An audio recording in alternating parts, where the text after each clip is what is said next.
Good morning, dear students. Today our topic is protected cultivation of capsicum. Capsicum, botanical name Capsicum annum fergrosum, also known as bell pepper, sweet pepper. जो capsicum है उसको हम bell pepper के नाम से भी जानते हैं, कॉमन नेम है उसका, और स्वीट पेपर भी बोलते हैं। ये रिच है in vitamin A, C and minerals. Yield gap कितना है ओपन फील्ड में और ग्रीन हाउस में? अगर ओपन फील्ड की बात करें तो 20 to 40 ton per hectare yield आती है कैप्सिकम की, और ग्रीन हाउसेस में कितनी आती है? 100 to 120 टन पर हेक्टेयर। ठीक है, काफी ज्यादा वेरिएशन है यील्ड में। अगर हम ग्रीन हाउसेस में लगाते हैं प्लांट को तो हमारी जो यील्ड है वो ज्यादा आती है।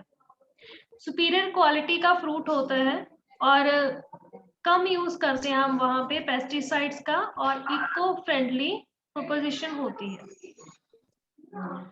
नेक्स्ट है climate. According to greenhouse जो कैप्सिकम है वो कूल सीजन क्रॉप है। डे टेम्परेचर उसको कितना चाहिए? Less than 30 degree celsius. और हायर टेम्परेचर अगर होगा तो क्या होता है कि प्लांट ग्रोथ है वो स्टंटेड हो जाती है और अफेक्ट करता है फ्रूट सेटिंग में।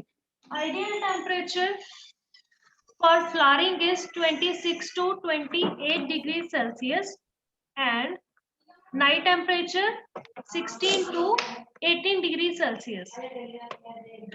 Shading requirement is necessary in summer season to avoid temperature. Relative humidity is 50 to 60%.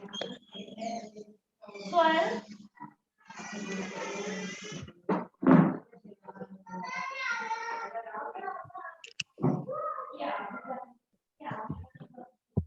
Soil कैसी चाहिए कैप्सिकम को? रेड और सैंडी लोम सॉइल रिक्वायर्ड है।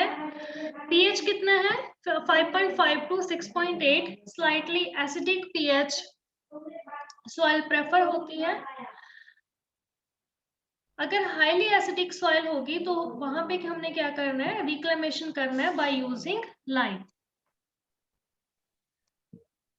जो कैप्सिकम है उसका जो रूट सिस्टम है वो बाय डायरेक्शनल होता है, इसीलिए जो सॉइल है वो लूज होनी चाहिए और सैंडी लोम सॉइल ही प्रेफर होती है।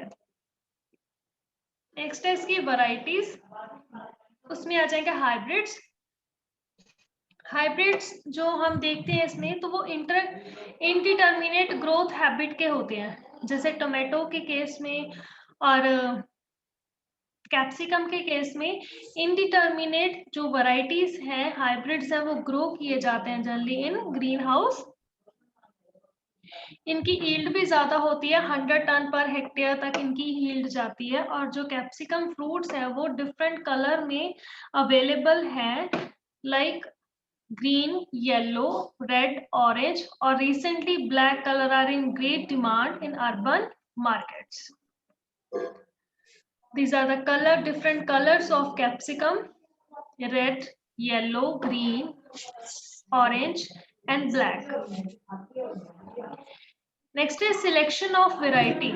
हमें कैसे पता चलेगा कि हमने कौन सी वैरायटी लगानी है, या फार्मर कैसे सिलेक्ट करेगा वैरायटी को या हाइब्रिड्स को? ठीक है, तो पहले तो अकॉर्डिंग टू मार्केट की मार्केट की क्या रिक्वायरमेंट है उसके अकॉर्डिंग वैरायटी सिलेक्ट की जाएगी। जो ग्रीन और वॉयलेट कलर के वैरायटी है वो स्ट्रॉन्ग है फ्लेवर में। रेड, येलो, ऑरेंज कलर है वो माइल्डर और स्वीटर है। ठीक है, डिफरेंट वैरायटीज है लाइक नन 30-20, नन 30-19, Bharat, Mahabharat, IIHR, Indian Institute of Horticulture Research, Bangalore. इनकी जो वैरायटीज है वो कौन सी हैं? अर्का बसंत, अर्का गौरव,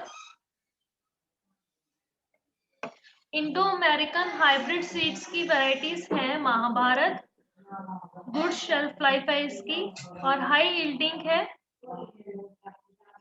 सिंजेंटा की है इंदिरा और ओरोबेले। ओरोबेले जल्दी येलो कलर की वैरायटी होती है।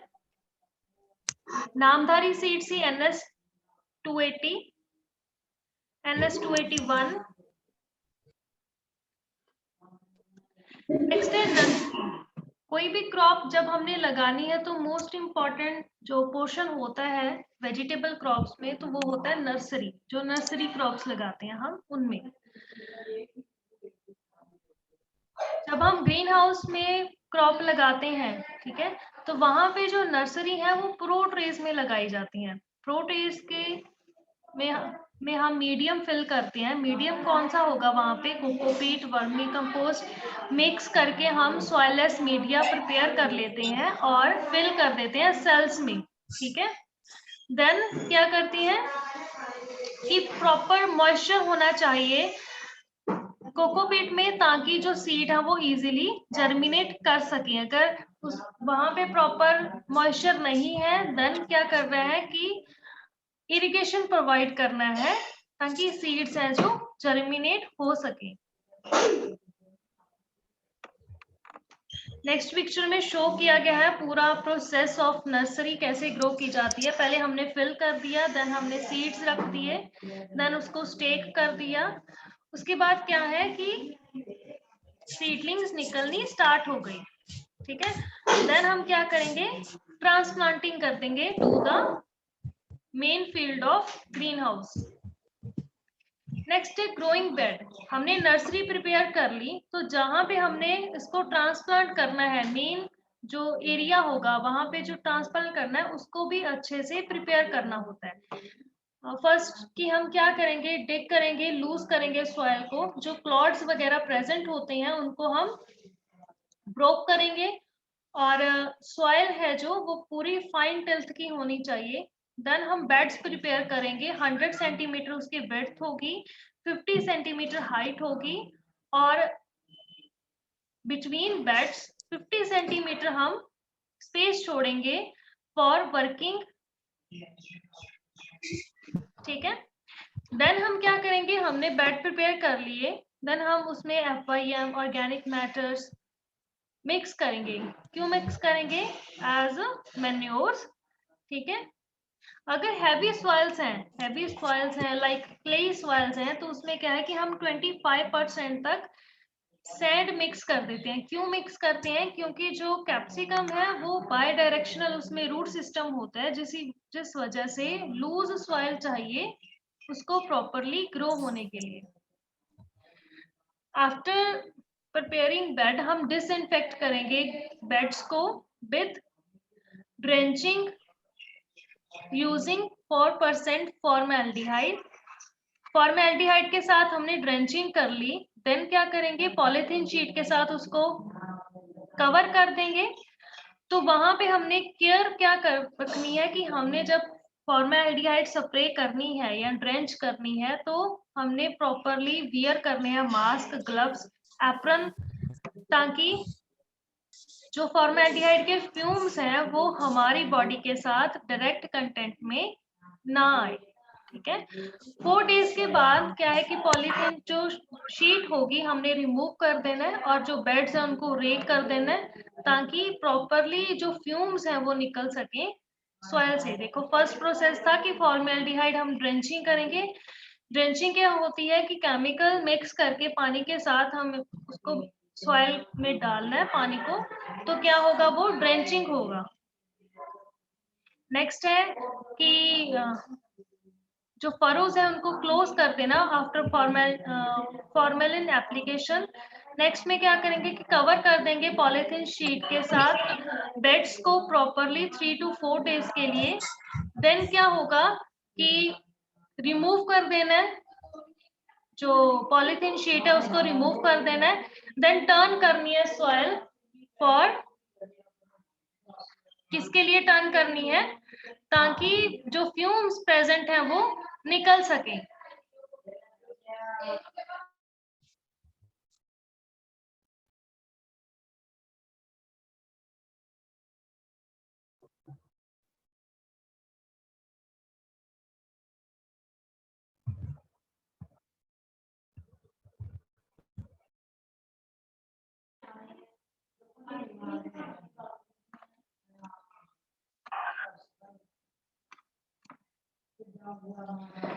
नेक्स्ट है application of Neem cake and trichoderma. Neem cake और ट्राइकोडर्मा के एप्लीकेशन करेंगे। मिक्सचर को क्या करेंगे, जो सॉइल है, जो सीड बेड है, ग्रोइंग बेड्स है, उनमें मिक्स कर देंगे। ठीक है।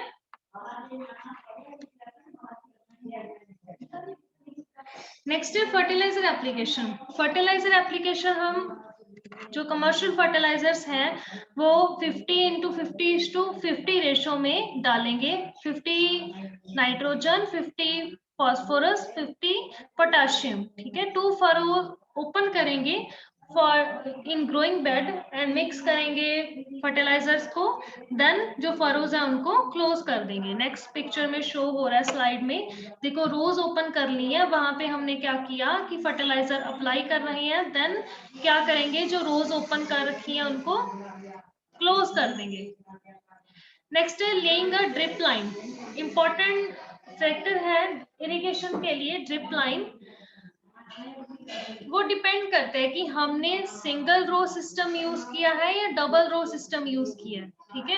कि अगर तो एक बेड पे एक रो में ही लगाने हैं प्लांट तो हम एक ड्रिप लाइन लगा देंगे, या फिर हम क्या करते हैं कि अगर दो रोज लगानी है एक बेड पे तो 2 ड्रिप लाइन लगा देंगे। ठीक है। जो इनलाइन लेटर्स होते हैं उनमें अमीटर्स लगे होते हैं, जो क्या है डिस्चार्ज करते हैं 2 लीटर पर आवर वाटर को।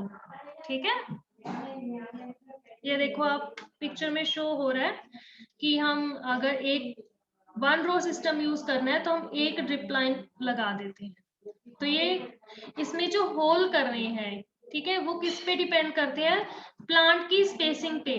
प्रॉपरली जहां जहां प्लांट होगा वहां पे ही हमने होल करने हैं पाइप में। नेक्स्ट है mulching. 100 micron thick polythene mulch use करते हैं फॉर मल्चिंग। मल्चिंग में हमने होल कर देने हैं 5 सेंटीमीटर डायामीटर पे। तो कितनी स्पेसिंग पे, 45 × 30 सेंटीमीटर स्पेसिंग पे। जो ये स्पेसिंग है वो किसकी स्पेसिंग है, प्लांट की स्पेसिंग है। ठीक है। प्लांट टू प्लांट और रो टू रो स्पेसिंग होगी। स्पेसिंग के अकॉर्डिंग हम प्लांट लगाएंगे और उसके अकॉर्डिंग ही हम मल्चिंग, जो मल्च मटेरियल होगा वहां पे होल कर देंगे 5 सेंटीमीटर डायामीटर में। ठीक है। मल्च क्यों यूज करते हैं, for soil moisture conservation, control weed growth, और ताकि प्रॉपरली जो प्लांट है वो ग्रो कर सके। ये देखो आप स्पेसिंग प्रॉपरली देख रहे हो, 50 सेंटीमीटर बिटवीन बेड्स और 45 centimetre plant to row to row हो गया, 30 हो गया प्लांट टू प्लांट। ठीक है राजे। नेक्स्ट है misting before transplanting. Misting before transplanting क्यों करते हैं, एक तो है फैक्टर की ह्यूमिडिटी इंक्रीज करने के लिए इन द ग्रीन हाउस, और सेकेंडली क्या है कि मॉइस्चर प्रॉपरली जो बेड्स हैं उनमें प्रॉपरली मॉइस्चर दे सके। नेक्स्ट है ट्रांसप्लांटिंग। हमने नर्सरी भी बना ली है, उसके बाद हमने ग्रोइंग बेड्स भी प्रॉपरली तैयार कर लिए हैं। देन जो नेक्स्ट पॉइंट होगा वो कौन सा है, transplanting. Seedling of 30 to 35 days old vigorous uniform size seed are selected.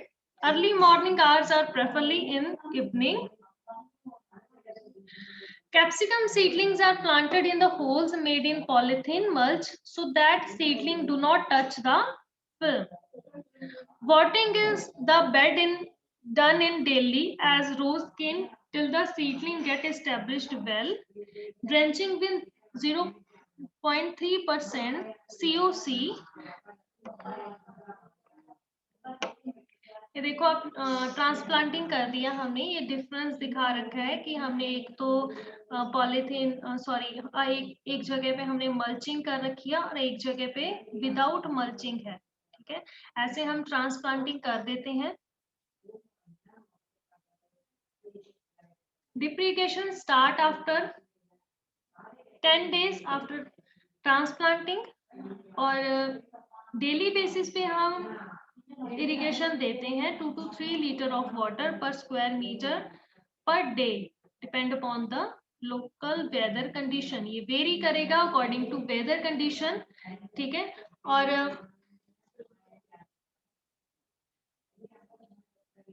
Next है फर्टिगेशन। फर्टिगेशन क्या होता है आपको पता ही है अच्छे से कि फर्टिलाइजर्स को अप्लाई करना विद वाटर, और इन ड्रिप इरिगेशन सिस्टम उसको हम फर्टिगेशन बोलते हैं। वाटर सॉल्युबल फर्टिलाइजर हमने यूज करने हैं। 90% of nitrogen, phosphorus and potash is used at a rate of 2.25 gram per meter square. और capsicum crop is sprayed with micronutrient formulation 2 to 3 times once in a 30 days starting from 60 days after transplanting. Generally, capsicum is found to be susceptible to calcium deficiency. To overcome the deficiency, crop is fertigated 2 to 3 times with calcium nitrate once in 15 days if calcium deficiency is noticed. Next है कि कैसे हम, कौन से water tank हैं ये कि जिसके थ्रू हम फर्टिगेशन या फर्टिलाइजर अप्लाई करते हैं। ड्रिप इरिगेशन सिस्टम आपने लगा हुआ देखा होगा, तो वहां पे 2 टैंक्स होते हैं। एक होते हैं वाटर टैंक जहां से वाटर सप्लाई करते हैं, इरिगेशन देते हैं प्लांट को। नेक्स्ट होता है फर्टिलाइजर टैंक। फर्टिलाइजर टैंक में क्या है कि हम वाटर सॉल्युबल जो फर्टिलाइजर्स हैं उनको डालते हैं, मिक्स करते हैं वाटर के साथ और अप्लाई करते हैं to the plant. Other methods of cultivation, poly bags में भी हमने कौन सा पढ़ा था अभी, ग्रोइंग बेड्स पे हमने बेड प्रिपेयर करे थे इन द पॉली हाउस। और अदर मेथड्स में कौन कौन से आती हैं, एक तो पॉली बैग्स हम यूज कर सकते हैं, ठीक है। पॉली बैग्स होते हैं जिनमें हम मीडिया फिल कर लेते हैं और प्लांट्स को लगा देते हैं। नेक्स्ट है नेट हाउस में वही पॉली हाउस लगा देने हैं, और लेकिन क्या है कि ये थोड़ा लो कॉस्ट पॉली हाउस हो जाता है जहाँ पे जो स्टेकिंग वगैरह है और जो सपोर्ट है नेट हाउस को वो बैम्बू स्टिक्स यूज की जाती है इसमें। ये फुली कंट्रोल्ड पॉली हाउस है जिसमें प्रॉपरली मेंटेन कर होता है सब कुछ। नेक्स्ट जो कल्चरल ऑपरेशंस होते हैं, मेन जो कल्चरल ऑपरेशंस आते हैं, फर्स्ट है प्रूनिंग, ट्रेनिंग आएगा, स्टेकिंग आएगा, टिपिंग और नॉचिंग आएगा। फर्स्ट हम डिस्कस करते हैं प्रूनिंग। प्रूनिंग में क्या है कि जो कैप्सिकम प्लांट है वो हम प्रून कर देते हैं टू रिटेन 4 स्टेम्स। इसमें या तो 4 स्टेम होता है या 2 स्टेम। 2 स्टेम लेकर चलते हैं या 4 स्टेम लेकर चलते हैं, ठीक है। जो प्रूनिंग है वो वीकली इंटरवल पर स्टार्ट करते हैं 15 to 20 डेज आफ्टर ट्रांसप्लांटिंग, ठीक है। जैसे पिक्चर में शो हो रहा है कि दो पहले मेन ब्रांच है, उसके बाद क्या है 2 ब्रांचेस निकली, 2 ब्रांचेस से फिर 2 ब्रांचेस निकली। उन 2-4 ब्रांचेस को ही हमने रिटेन करके रखना है।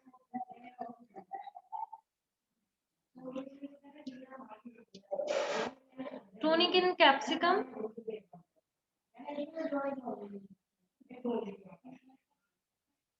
जो नॉन प्रोडक्टिव होते हैं शूट्स उनको हम प्रून कर देते हैं, ठीक है, ताकि बशी अपीयरेंस ना आए और प्रॉपरली प्लांट ग्रो कर सके और मोर ओवर की जो फ्रूटिंग है वो अच्छे से हो सके। Pinching and topping. Pinching and topping क्या होता है,